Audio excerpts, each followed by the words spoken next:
கொஞ்ச நாள் காத்திரு, கொஞ்சம் காத்திரு. ஆமென். ஆட்டுக்குட்டி எங்கப்பான்னு கேட்டுட்டு மலைக்கு மேல வர்றார் ஈசாக்கு.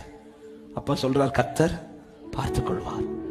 இப்ப பலிபீடத்துக்கு முன்னாடி எல்லாம் ரெடியாக்கி வச்சுட்டு இப்ப ஈசாக்கின் கையை கட்டலான்னு வரும்போது அந்த இடத்துல கேட்கல. கீழே ஒரு கேள்வி கேட்டேன்லப்பா, அதுக்கான பதிலுங்க கர்த்தர் பார்த்துப்பா நீங்க.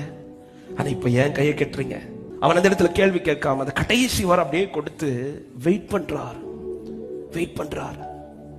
இன்னைக்கு இது தியானிக்கும் போது ஆண்டவர் இடைப்பட்ட வார்த்தை, அந்த கடைசி கொஞ்ச நேரம் என்பது கொஞ்சம் கஷ்டமா இருக்கும் இல்ல?